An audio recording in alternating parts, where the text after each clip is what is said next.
Course 103, Rural Society and Polity in India, Unit 4, Fundamentals of Rural Demography and Economy. Lesson 4, Rural Poverty.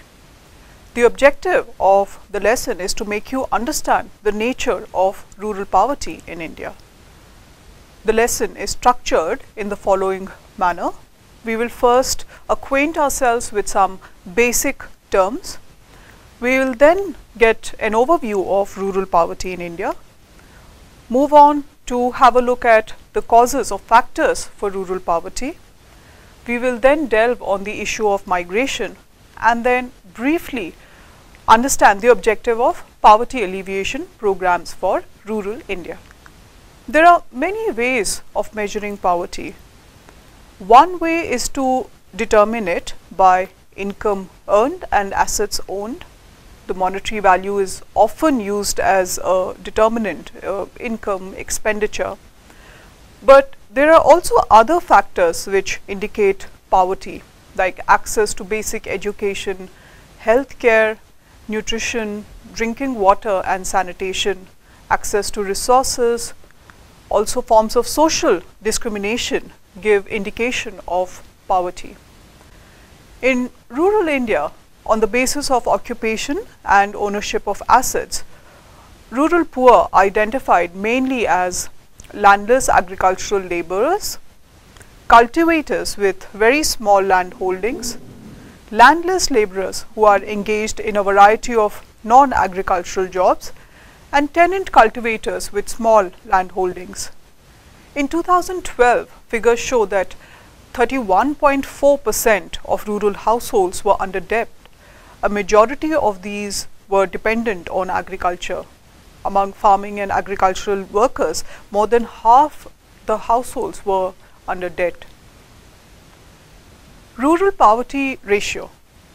This is the percentage of rural population that lives below the poverty line. In 2011, rural poverty ratio in India was reported at 25.7% in 2011. According to World Bank development indicators, and the data was compiled from officially recognized sources. The rate of rural poverty in India has consistently exceeded the rate of urban poverty. As per figures for 2015, 75% of the poor in India lived in rural areas. 65% of small villages did not have access to all-weather roads.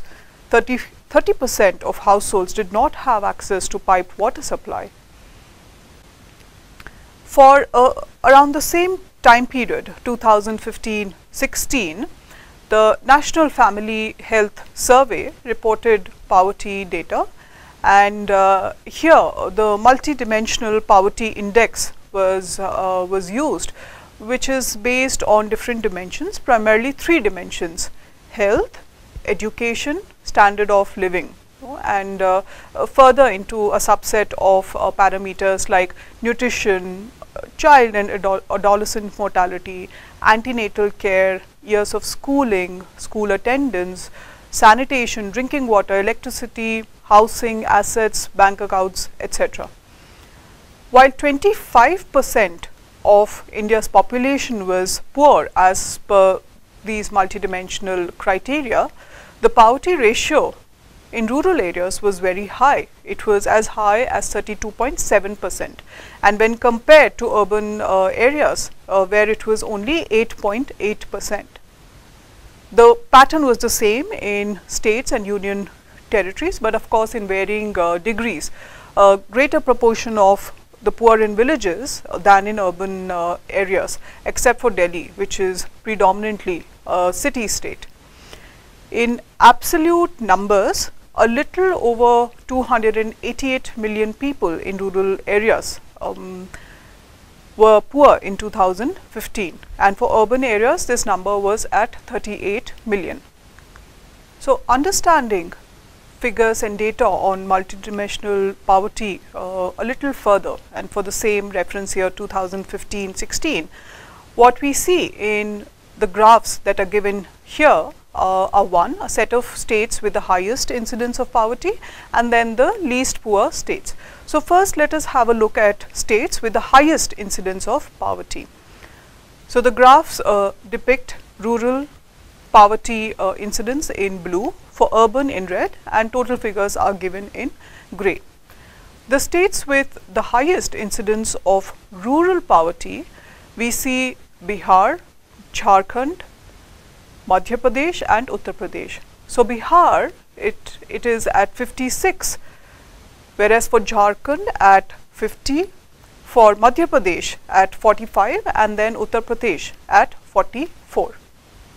The least poor states in terms of rural poverty, we see Kerala, Sikkim, Goa, Punjab and Tamil Nadu.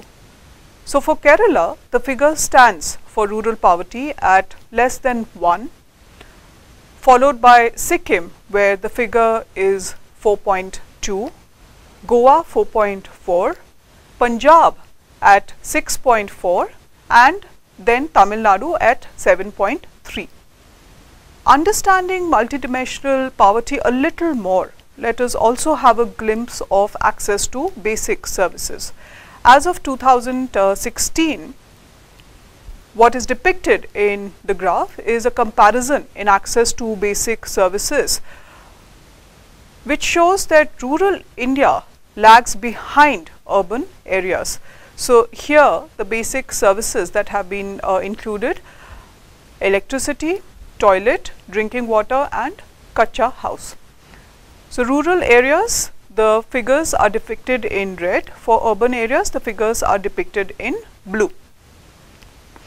We see that in terms of percent of households with electricity, clearly urban areas has a much higher percentage. 93% households in urban areas have electricity, whereas this figure is at 55.7% for rural areas. So half the population in rural areas not having access to electricity. In terms of households with toilet facility, again the figure stands higher for urban areas, where it is a little over 50%, 52%. For rural areas, this is very low at 17.6%. In terms of percentage of households with improved source of drinking water, we see that the figures are good for both urban and rural areas. For urban areas, this is at 95%, and for rural areas, it is 84.5%. And lastly, in terms of the percentage of households with a kacha house, so this figure is much higher in rural areas when compared to urban areas. So 19% of households in rural areas are with a kacha structure. A deeper look at the socioeconomic census, this is figures from the 2011 census. The data from there regarding rural livelihood and employment is given in the graph here. So we see three categories: percentage of households below monthly income of 5,000, percentage of households without land, and percentage of manual casual labor. So what we infer and see from the graph is that about 3/4, that's 75% of rural households live with a monthly income of less than 5,000 rupees. More than half the rural households, that is about 56%, do not own land, and more than half, that is 51%, are casual labor. The chart here summarizes the poverty situation in India. It shows the percentage of poor across different time periods: 1993-94, 2004-5, 2011-12 and 2017-18. For rural areas, the depiction is in green. For urban areas, it is in blue, and for India, it is in grey. So what we see here is that rural poverty has been higher than urban poverty, and consistently so over the years. What we also see is that overall poverty has been reducing over time from 1993 onwards. But for rural areas, we see particularly in the more recent years, a little before 2017 18, there is a rise that is noted in rural poverty. If we have to take a look at consumption expenditure in rural areas, we have a depiction in the given graph. It gives a consumption across the years 2011-12 and 2017-18. The graph shows that the consumption expenditure has fallen across all the classes in rural India, and each of the bars represents the different classes. Having seen some of the data, statistics and figures on rural poverty in India, the next question that arises is, what causes rural poverty in India? The causes lie in institutional and social factors. Rural poverty can be caused as a result of social, economic and political inequality, due to social exclusion, due to unemployment, due to indebtedness and unequal distribution of wealth. Poverty is closely related also to the nature of employment. Unemployment or underemployment and the casual nature of work in rural areas leads to indebtedness, which is one of the significant factors that cause poverty in rural India. A large section of the rural poor in India are small farmers. The land that they have is in general less fertile and dependent on rains. Their survival depends on subsistence crops and sometimes on livestock. The income from these small land holdings is not sufficient to meet their family's basic requirements, and the scenario is further compounded in the absence of alternative sources of employment. Let us have a look at unemployment rates in India and specifically in rural India. The chart here depicts the unemployment rates across three time frames: 2017-18, 18-19 and 2019-20. For rural India, this is depicted in the blue bars, for urban in red and for India total in green. What we see in the graph is that rural unemployment rates are lower against urban or India totals, and over the years also this has come down, but it exists nonetheless. If we were to look at unemployment rates in just rural India, let us have a look at this image. The reference here is 2007-8, and here this is given for 4 categories. Each bar actually represents a category. So one is male current daily status, females current daily status, and then for male and female we have the weekly status. Rural unemployment rates, if we see, are higher on a daily status both for male and female, which when compared to weekly status, that is much lower. There are 2 common types of unemployment that are seen in rural areas. So, seasonal unemployment and disguised unemployment. Seasonal unemployment is where workers can obtain work during periods of labor demand. They might not find work in other periods due to an absence of demand. And India's rural economy is largely agrarian, and it is characterized by seasonality of employment. Agricultural labor, for instance, demand is there during the sowing and harvesting times. Fisheries, tourism, retail are also other sectors where unemployment is seasonal.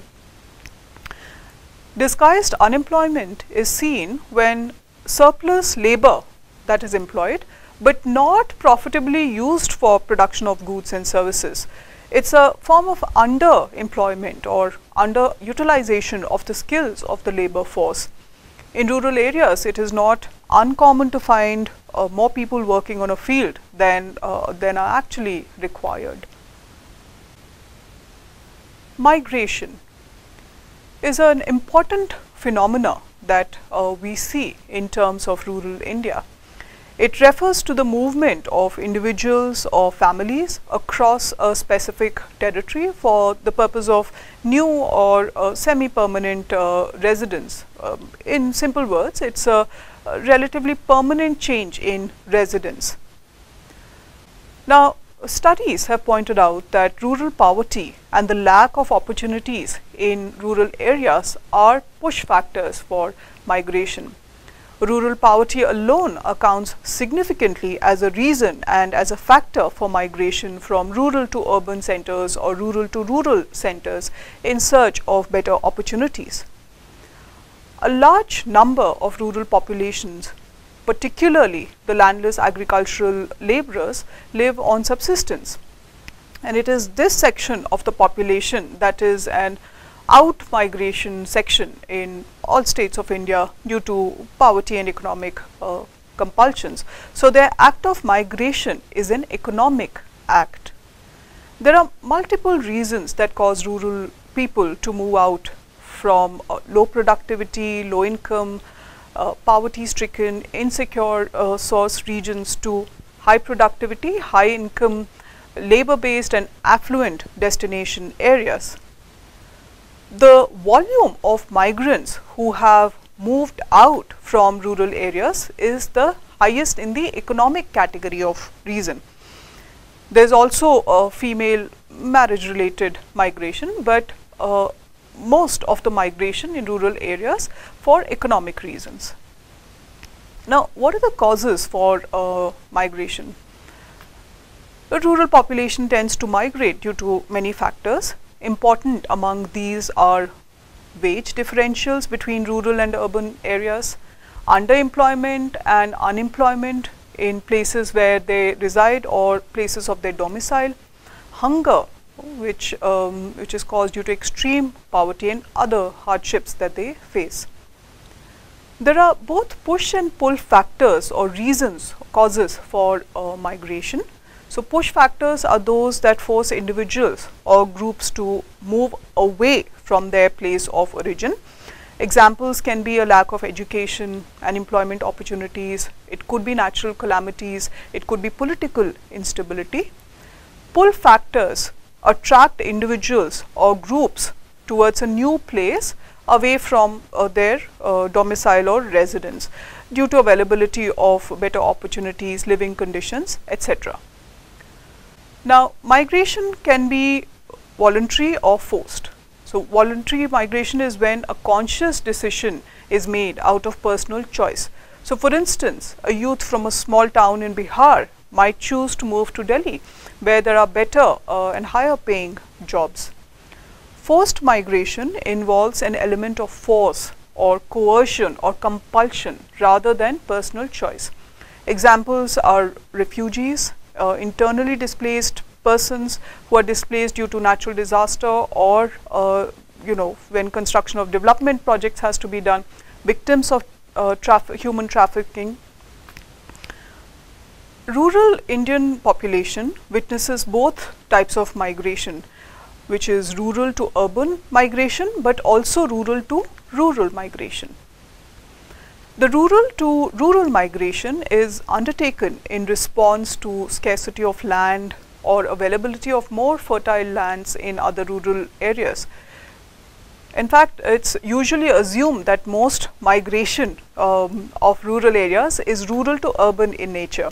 However, despite increasing urbanization, the most common stream of migration in India is from one rural area to another.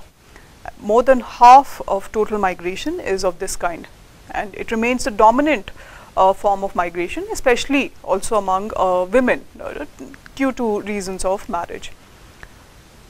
So, in migration of rural population, we also see seasonal migration, which is a phenomenon of individuals or groups migrating for temporary periods and returning after a specific duration. That is called seasonal or circular migration. They might move from one place to another or migrate to a particular fixed destination. And most of these families in rural India are landless families or possess very small pieces of land. The seasonal migrants usually belong, like I said, to the marginalized sections of society, so scheduled tribe, scheduled caste, other backward classes. The migration provides them with livelihood opportunities and also ensures their subsistence needs. But at the same time, they have to experience harsh and difficult working and living conditions, also sometimes exploitation at work. The children of seasonal migrants also are at a loss because their schooling and primary education also gets affected. Rural to urban migration is due to high concentration of government jobs, commerce and industry in capital cities and urban centers, making them important hubs of economic growth. But rural to urban migration cannot be viewed in isolation. The loss of agriculture dependent livelihoods and allied occupations has actually pushed many workers, millions of workers into what is termed as distress migration. In fact, since the 1990s, there has been an upsurge in distress migration following decline in rural employment. Like it has been mentioned earlier as well, agricultural workers from rural areas remain one of the most poor and vulnerable sections of the society. Lack of education, large family size, few land holdings and low agricultural incomes are the different reasons that push them to distress migration to urban areas. In order to address rural poverty, central and state governments have taken up over time different poverty alleviation programs. The aim of such poverty alleviation schemes is to improve rural lives by expanding a range of things and removing barriers and obstacles that the rural poor face. Initiatives to be healthy and well nourished, to be skilled and employable, to have access to work or employment opportunities, for instance setting up of employment exchanges, to have access to knowledge and awareness on livelihood activities, for instance building the capacities of self-help group members on income generating activities, or to avail support for livelihood and occupations, etc. So a number of initiatives have been introduced and implemented. The Mahatma Gandhi National Rural Employment Guarantee Scheme is perhaps one of the best examples whose aim is to address rural poverty, and it guarantees 100 days of work and the right to work. So from this point of view and this objective, in order to address rural poverty, development in rural area is about removing barriers like illiteracy, ill health, lack of access to resources or lack of civil and political freedoms in order to reduce rural poverty. From this point of view, in order to address rural poverty, the objective of development in rural areas then is about removing barriers like illiteracy, ill health, lack of access to resources or even lack of political and civil freedoms. To conclude, I leave you with an activity to do. Have a look at the graph here. What does it depict about rural poverty and its comparison with urban poverty? Write a small paragraph of 100 words. Thank you.